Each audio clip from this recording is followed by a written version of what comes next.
ফেব্রুয়ারিতে একটি পণ্যের মূল্য জানুয়ারির মূল্যের চেয়ে 20% বাড়ানো হলো।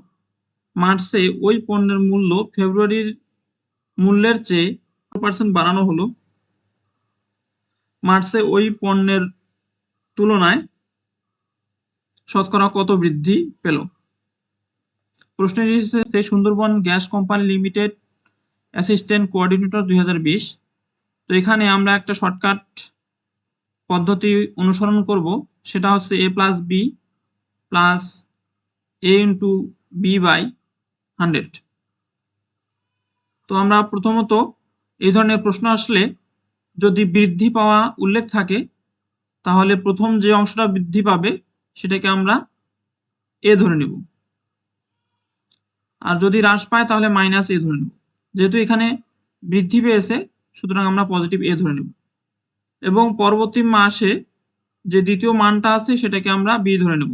যদি বাড়ানো হয় তাহলে পজিটিভ মান ধরে নেব, আর যদি কমে যায় তাহলে মাইনাস মান ধরে নেব। তাহলে এখানে আমরা বি ধরে নেই, বি সমান হচ্ছে 15%। জাস্ট আমরা মান নিয়ে ক্যালকুলেশন করব। তো এখানে আমরা এই সূত্রের জায়গায় মানগুলো বসাই দিই, তাহলে আমরা অ্যান্সারটা পেয়ে যাব। তাহলে এর মান হচ্ছে 20, আর পার্সেন্টটা বাদ দেবো, শুধু 20 লিখব, যোগ হচ্ছে বি, বি এর মান হচ্ছে 15।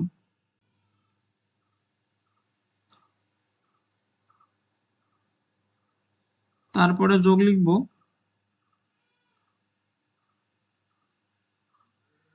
তারপরে কি আছে এ গুণ বি, তো এর মান হচ্ছে 20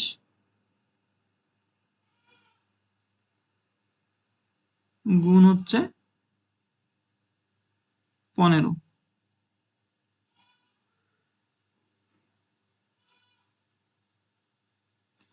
এবং ভাগ হচ্ছে 100।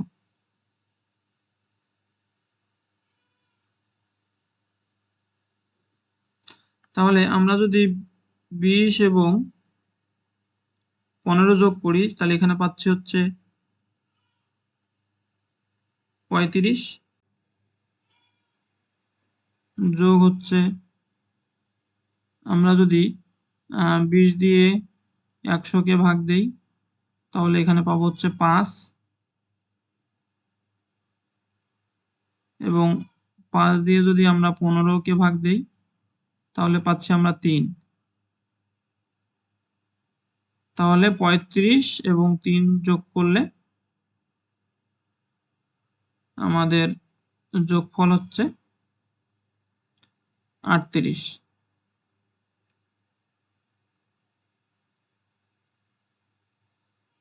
অর্থাৎ আমাদের অ্যান্সার হবে 38%। আমাদের অ্যান্সার হচ্ছে খ। আচ্ছা, আমরা আরো একটি প্রশ্ন লক্ষ্য করি।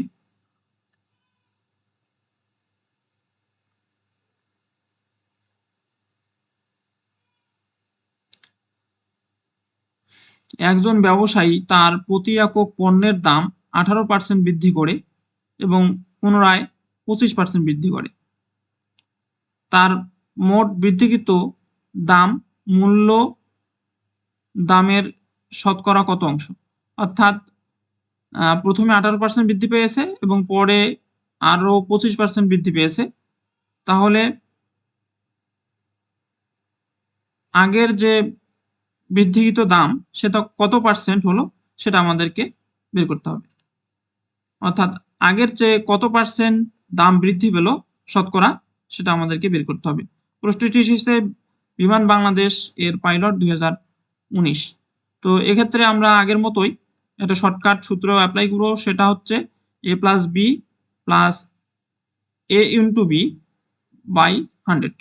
তো আমরা প্রথমে যে অংশটা দেওয়া থাকবে সেটাকে আমরা ধরে নেব এ, অর্থাৎ প্রথমে যে অংশটা বৃদ্ধি পাবে সেটাকে আমরা এ ধরে নেব। যেহেতু এটা বৃদ্ধি পাইছে সুতরাং আমরা পজিটিভ এ ধরে নেব। যদি হ্রাস পাওয়ার কথা থাকতো তাহলে আমরা মাইনাস এ লিখতাম, এবং পরের যে অংশটা দেওয়া থাকবে অর্থাৎ 25% বৃদ্ধি হয় সেই অংশটা হবে বি। অর্থাৎ এটা হবে বি। তাহলে আমরা যেহেতু দুইটাই বৃদ্ধি পায় সুতরাং আমরা দুইটাকেই পজিটিভ এ এবং পজিটিভ বি ধরে নেব। তাহলে আমরা এ এবং বি এর মান বসিয়ে দিই। এর মান হচ্ছে 18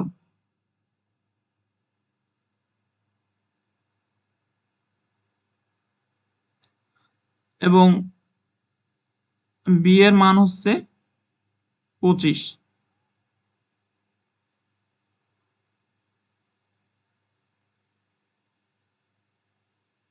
ওকে, প্লাস হচ্ছে এ গুণ বি, এর মান হচ্ছে কত 18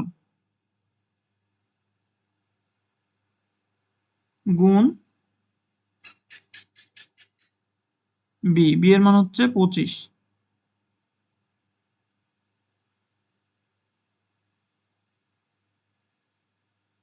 ভাগ কত 100।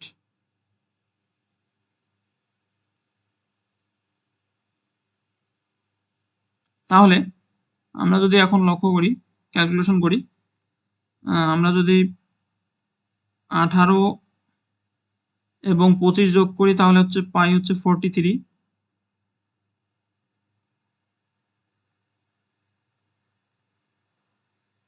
যোগ হচ্ছে, আমরা যদি 25 দিয়ে 100-কে ভাগ দেই তাহলে পাচ্ছি 4 এবং আমরা 18-কে তাহলে উপরে থাকতেছে কত 18, এটাকে আরো ছোট করে নেই, এটাকে 4-কে 2 দ্বারা ভাগ দিলে 2 এবং 18-কে 2 দ্বারা ভাগ দিলে হচ্ছে পাচ্ছি 9। তো এখানে লিখবো 9/2, 9/2। তাহলে আমরা এখানে পাচ্ছি 43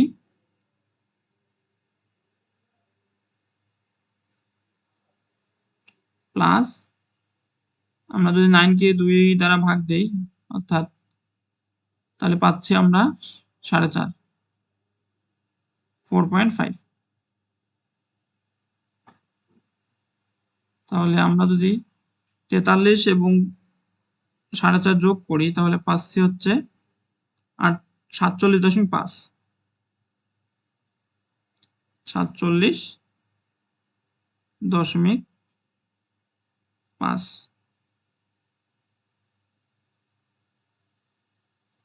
এবং সাথে আমরা পার্সেন্ট যুক্ত করে দেব। তাহলে আমাদের অ্যান্সার হবে ঘ। তো এই ধরনের অঙ্কগুলো আমরা এই শর্টকাট যে সূত্রটা আছে এটা আমরা মনে রাখবো। তাহলে আমরা এই ধরনের যদি অঙ্ক আসে তাহলে আমরা কিন্তু সহজেই সলভ করতে পারবো এবং এই ধরনের প্রশ্নগুলো কিন্তু বিভিন্ন পরীক্ষায় বারবার এসে থাকে। সুতরাং আমরা এই প্রশ্নগুলা খুব মনোযোগ সহকারে সমাধান করব। আমরা আরো একটি প্রশ্ন লক্ষ্য করি, একটা হচ্ছে বৃদ্ধি পাওয়া এবং হ্রাস পাওয়া, এই ধরনের অঙ্কগুলো আমরা সলভ করি। তো একটি পণ্যের দাম 20% ছাড় দেওয়া হলো, অর্থাৎ এখানে কিন্তু কমে গেল। তাহলে যে এর মানটাকে আমরা ঋণাত্মক ধরে নেব। পুনরায় হ্রাসকৃত মূল্যের 5% আবার ছাড় দেওয়া হলো, মোটের উপর কত ছাড় দেওয়া হলো সেটা আমাদেরকে বের করতে হবে। তো এখানে প্রশ্নে লক্ষ্য রাখতে হবে প্রথমে যে অংশটা দেওয়া আছে সেটা কিন্তু হ্রাস পেয়েছে, অর্থাৎ আমরা জানি যে প্রথমের অংশটাকে সলভ করতে গেলে এটাকে আমাদের এ ধরতে হবে। যেহেতু এখানে ছাড় দেওয়া অর্থাৎ মূল্য কমে বিক্রি করছে, সুতরাং এই অংশটাকে আমরা ধরে নেব -এ। যদি বৃদ্ধি পেত তাহলে কি লিখতাম, জাস্ট পজিটিভ এ ধরে নিতাম ওই মানটাকে। এবং পরেরটাও কিন্তু কি ছাড় দেওয়া হয়েছে, তো সুতরাং এই মানটাও হবে -বি। যদি ছাড় দেওয়া হয় হ্রাস পাওয়া কথাটা বলে থাকে তাহলে সেক্ষেত্রে আমরা মাইনাস দিয়ে এ এবং বি প্রকাশ করব। তাহলে আমরা এই যে শর্টকাট পদ্ধতিটা আছে বা সূত্রটা আছে সেটা অ্যাপ্লাই করব, a + b + a * b / 100। তাহলে আমরা a এবং b এর মান বসাই দেই। তাহলে a এর মান হচ্ছে কত -20, তাহলে এর জায়গায় লিখবো কত, -20।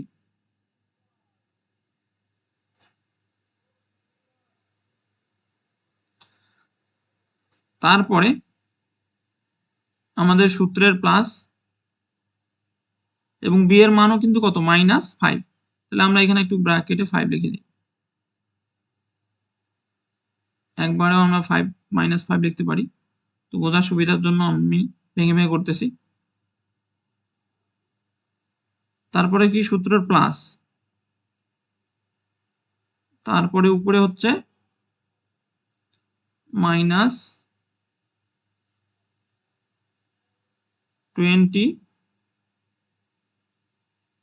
গুণ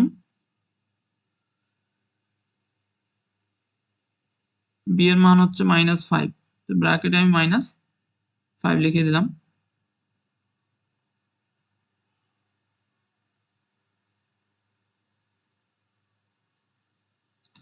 এবং ভাগ হচ্ছে কত, 100।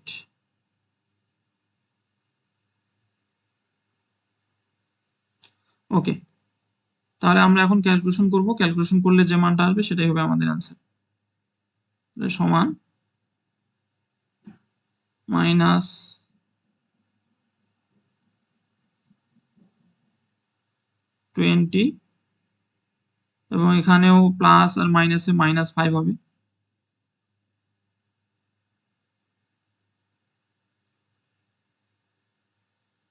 আর উপরে দুইটা নেগেটিভ, যেহেতু নেগেটিভ নেগেটিভ হবে পজিটিভ, তার মানে আমাদের এখানে পজিটিভই থাকবে। উপরে হচ্ছে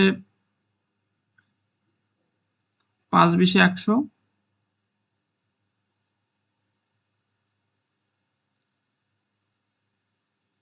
বাই 100।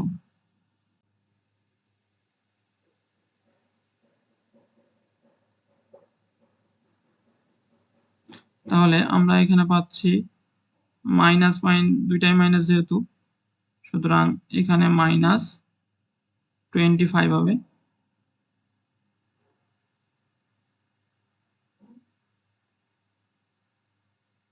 যোগ 100কে 100 দ্বারা ভাগ করলে +1 পাবো।